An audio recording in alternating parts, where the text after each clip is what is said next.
క్రీస్తు యేసునందు ప్రియమైన దేవుని బిడ్డలందరికీ మన ప్రభువైన యేసుక్రీస్తు యొక్క శక్తివంతమైన నామములో house of vision international ministries తరపున మీ అందరికీ శుభాభివందనాలు తెలియజేస్తున్నాం. అందరూ బాగున్నారు కదా? దేవుని యొక్క వాక్యం వినడానికి సిద్ధంగా ఉన్నారా? జనవరి మాసం 19వ తారీఖు 2026 సంవత్సరం. ఈనాటి వాగ్దానం కీర్తన గ్రంథం 91వ అధ్యాయం 10వ వచనం. ఏ తెగులును నీ గుడారమును సమీపించదు, నీకు అపాయమేమీ రాదు, ఏ తెగులును నీ గుడారమును సమీపించదు. ఈ వాగ్దానం మనకు దైవిక రక్షణను జ్ఞాపకం చేస్తూ ఉంది. జీవితానికి దేవుడిచ్చే కవచం. అది మన ఆరోగ్యం, కుటుంబం, ఆర్థిక పరిస్థితుల విషయంలో శత్రువు ఏ ప్రణాళికలు వేసుకున్నా సరే ఏది కూడా నిలవబడదు అని అర్థం. మన యొక్క నివాసం, మనకి ఇల్లు, మన కుటుంబం, మన గుడారం దేవుని యొక్క వాగ్దానం కింద కప్పబడి ఉంది అని అర్థం. ఈ వాగ్దానం ద్వారా మన యొక్క వ్యక్తిగత జీవితాలు, మన మనస్సు లేదా మన యొక్క జీవితం, మన యొక్క భక్తి జీవితం కానీ, మన కుటుంబాలు, మన సంబంధాలు, మన చుట్టూ ఉన్నవారు, మనం పనిచేసే ప్రతిదీ కూడా కవర్ చేయబడే అద్భుతమైన హామీ ఇస్తుంది. దేవుని యొక్క అనుమతి లేకుండా ఏది కూడా మనల్ని తాకదు. మనం భయపడవలసిన అవసరం లేదు. పరీక్షలు మనల్ని చుట్టుముట్టినప్పుడు కూడా మనం గుర్తుంచుకోవాల్సింది, మనము దేవుని యొక్క కాపుదల క్రింద ఉన్నాం. ప్రతి సమస్య కంటే కూడా దేవుని యొక్క సంరక్షణ ఎంతో గొప్పది. ఈ వాగ్దానాలన్నీ కూడా ఎవరికి వర్తిస్తాయి అంటే 91వ అధ్యాయం 1వ వచనం. మహోన్నతిని చాటున నివసించే వారికి, సర్వశక్తిని నీడను ఆశ్రయించే వారికి, ఆయనే ఆశ్రయముగా కోటగా చేసుకున్న వారికి, దేవుని యొక్క బిడ్డలకి దేవుడిచ్చే కాపుదల సంరక్షణ ఎంత అద్భుతమైనదో ఆలోచించండి. వాగ్దానాలు అనేక మంది విని ఎంతో సంతోషించి, మరి వాగ్దానాలు, ప్రభు ఇచ్చిన వాగ్దానాలను వాళ్ళు బైబిల్లో పెట్టుకుని ప్రతిరోజు చూసుకుని సంతోషిస్తున్నారు. మంచిది, దాని గురించి ప్రార్థన చేయడం కూడా మంచిది. అయితే ప్రతి వాగ్దానం కూడా రక్షించబడిన వ్యక్తికి వర్తిస్తాయి. దేవుని బిడ్డలుగా ఆయన సొంత రక్తములో మరి కడగబడి దేవునికి విధేయత చూపించి ఆయన మార్గాలలో అనుసరించే వారికి మాత్రమే దేవుని యొక్క వాగ్దానాలు వర్తిస్తాయి అన్న విషయం మనం ఏ రోజు కూడా మర్చిపోకూడదు. ఈ వాగ్దానం మనకి దేవుని యొక్క కంచెను మీ చుట్టూ ఉంచుతుంది అని మరొకసారి జ్ఞాపకం చేస్తున్నారు. గనక ధైర్యంతో మన జీవితంలో మనం ముందుకు సాగగలుగుతాం. ప్రమాదంలో ఉన్నట్లు అనిపించినప్పటికీ కూడా ధైర్యంగా ఉండండి. దేవుని యొక్క కంచె మన చుట్టూ కూడా ఉంది. మనం గమనిస్తే ఈ వాగ్దానంలో నీకు అపాయమేమీ రాదు అన్నారు. ఇక్కడ ఉపయోగించిన భాషను గమనించండి. నీకు ఏ అపాయము రాదన్నారు. కొంత భద్రత కాదు, కొన్ని సమస్యల నుంచి విడుదల చేస్తాను కాదు, ఎలాంటి సమస్య కూడా, ఎలాంటి అపాయము కూడా నీకు రాదు. జీవిత తుఫానులు మనల్ని గర్జించవచ్చు, భయపెట్టచ్చు. కానీ దేవుని సన్నిధిలో నివసిస్తూ ఉంటే ఏ కీడు తగిలినా, ఏ అపాయము కలిగినప్పటికీ కూడా నీ గుడారాన్ని సమీపించదు. నీవు అందులో విజయాన్ని సాధించగలుగుతావు. ఓడలో ఉన్న నోవహుని జ్ఞాపకం చేసుకునండి. ఆదికాండం 6-9 వచనాల్లో మనకి బాగా తెలిసిన నోవహు యొక్క కథను గురించి. లోకం అంతా మునిగిపోయింది, అయినప్పటికీ నోవహు, అతని కుటుంబం మాత్రం నీటి ప్రవాహాలు వారిని తాకలేదు. ఎందుకంటే నోవహు దేవుని యొక్క చెప్పిన మాట, ప్రతి మాట విన్నాడు, ప్రతి సూచన పాటించాడు.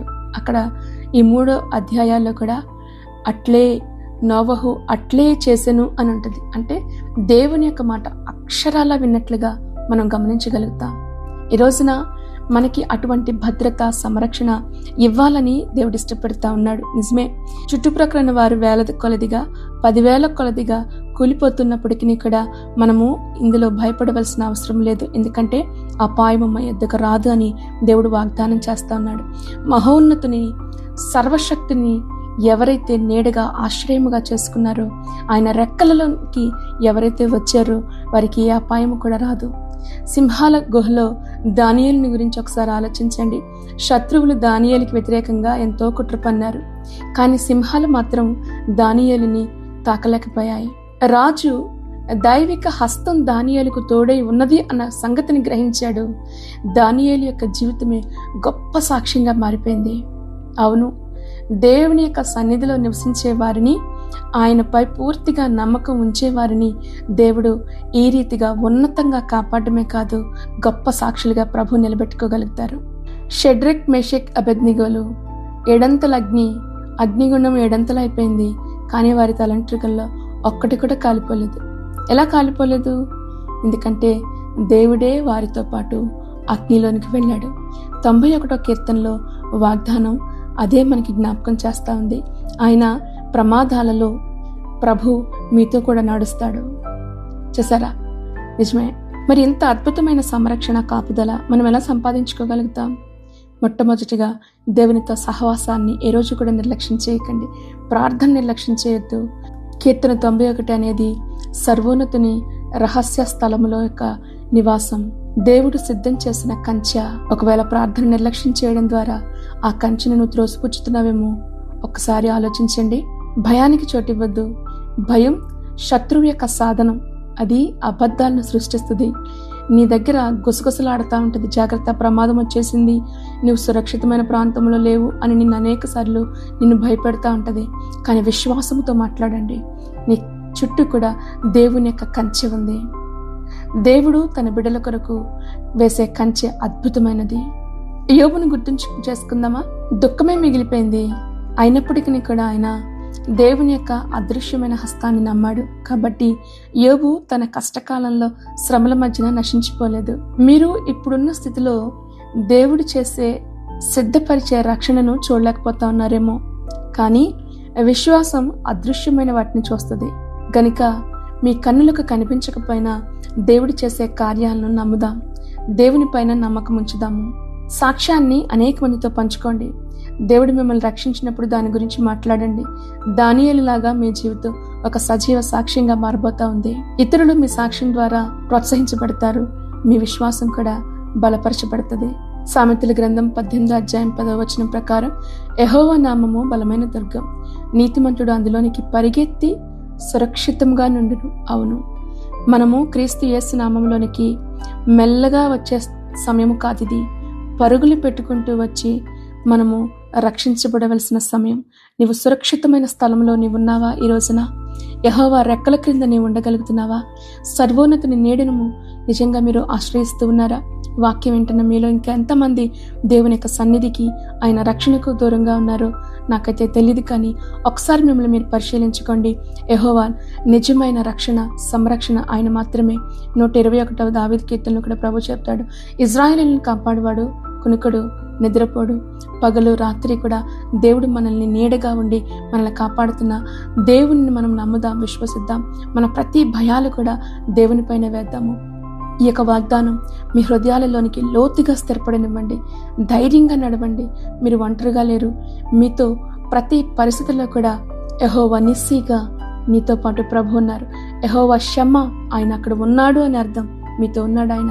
యెహోవా రాఫాగా, నిన్ను స్వస్థపరిచే దేవునిగా ప్రభు నిన్ను నడిపించగలిగిన దేవుడు. ఈ వాగ్దానాన్ని ప్రతిరోజు కూడా చదువుకోండి. ఈ 91వ కీర్తన అనుదినం చదివే అలవాటు అనేక మందికి ఉంది. అది చాలా మంచిది.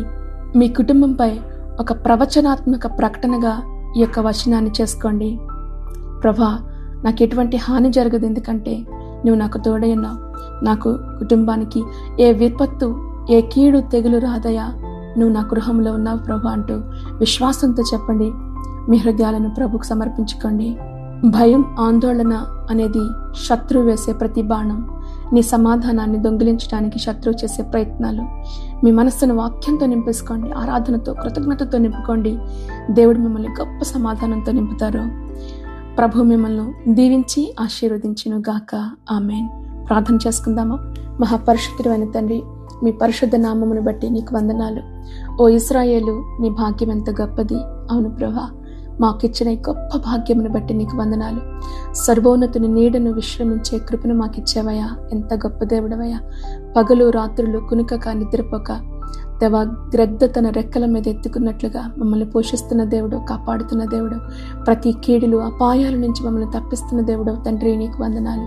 ఈ వాక్యం యొక్క అర్థం ఇదిగో, వాక్యం వింటున్న ప్రతి ఒక్కొక్కరి హృదయములలోనికి కూడా ప్రభా మీరు నాటింప చేయమని అడుగుతున్నాం. దేవానికి వందనాలు.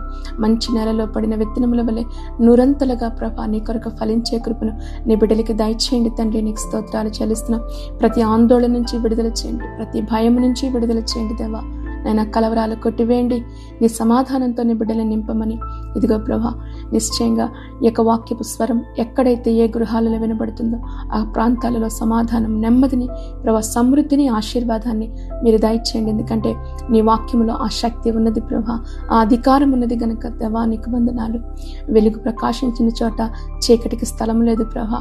నీ వెలుగును ప్రకాశింపచేయండి, నీ మహిమతో నీ బిడ్డల హృదయాలు నింపమని అడుగుతూ మరొకసారి దేవా, ఈ దినమంతా కూడా నీ బిడ్డలు చేస్తున్న పనుల్లోనూ ప్రయత్నాల్లో మీరు తోడేండి, నడిపించండి అయా. ఇదిగో మరి బయటికి వెళ్తుండగా వస్తుండగా నీ కాపుదల భద్రత దయచేయండి. చదువుకునే బిడ్డలకి, ఉద్యోగ ప్రయత్నాలు చేస్తున్న బిడ్డలకి, యవన బిడ్డల చుట్టూ కూడా నీ కంచి వేతండి. నీకు స్తోత్రాలు అయా. నీ కృపాహస్తాలకు తండ్రి నాయన ఏ తెగులు కూడా మా గుడారాలను తాకనివనని వాగ్దానం చేసిన దేవా, మా గుడారాల చుట్టూ, కుటుంబాల చుట్టూ నీ రక్షణ కంచి అగ్ని ప్రాకారము వలె మీరు ఉంచి నడిపించమని ప్రభువైన యేసుక్రీస్తు నామములో ప్రార్థించి నీ బిడ్డలను ఆశీర్వదించి దీవిస్తున్నాము తండ్రి. ఆమేన్.